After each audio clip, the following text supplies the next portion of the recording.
ऐसे ही मज़ेदार कहानी सुनने के लिए हमारे चैनल स्टोरी वाला को सब्सक्राइब करें।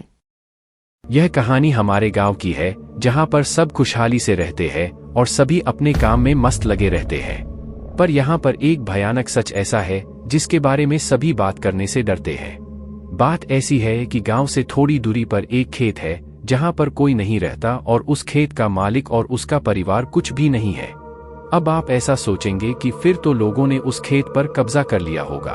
दरअसल कोई उस खेत पर कब्जा करना तो दूर उस खेत की ओर मुड़कर भी नहीं देखता। ऐसा इसलिए है क्योंकि उस खेत की रक्षा करता है एक भयानक बिजूका और लोगों का मानना है कि उस बिजूके में उस खेत के मालिक की आत्मा है जो कि अपने खेत और उस खेत पर बने घर से काफी प्यार करता था।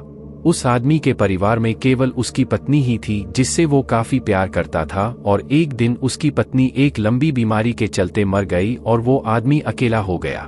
धीरे धीरे उसने अपनी पत्नी की याद में खाना पीना बंद कर दिया और वो अपने खेत में बने बिजूका के पास आकर बैठ गया और वो वहां से तब तक नहीं उठा जब तक कि उसकी मौत नहीं हो गई। गांव वालों ने उसको उसी जगह पर दफना दिया था, उस बिजूका के नीचे, और तब से कहा जाता है कि उसकी आत्मा उस बिजूका में है और वो अपने घर और खेत की देखभाल करता है। बहुत से लोगों ने रात में उस बिजूका को हिलते देखा है और अपने खेत के चक्कर लगाते देखा है। कोई भी उस खेत में जाने की हिम्मत नहीं करता और जिसने भी गलती से उस खेत में पैर रख दिया तो वो बिजूका उसे बाहर निकाल देता है।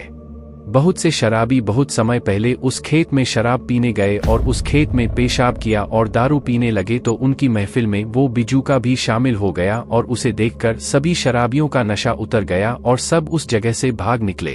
कई बार उस खेत के पास की सड़क से गुजरने पर बहुत से लोगों ने उस बिजूका को उनकी तरफ देखते हुए देखा है। वो बिजूका किसी को कोई नुकसान नहीं पहुंचाता है और वो तब तक तो नहीं पहुंचाएगा जब तक कि लोग उसके घर और उसके खेत से दूर है। कोई भी आदमी उसके घर के अंदर नहीं गया और जब उसकी पत्नी मरी तो किसी ने भी नहीं देखा था कि उसकी पत्नी का अंतिम संस्कार कैसे हुआ। पर वो बिजूका आज भी उसी खेत में रहता है और अब उस खेत के चारों तरफ घनी और लंबी लंबी झाड़ियां उग गई है और अंदर देख पाना काफी मुश्किल हो गया है। उस खेत में कोई पक्षी नहीं जाता है और वो बिजूका रात भर उस खेत और घर का पहरा देता है। Thanks for watching. Subscribe to our channel for more stories.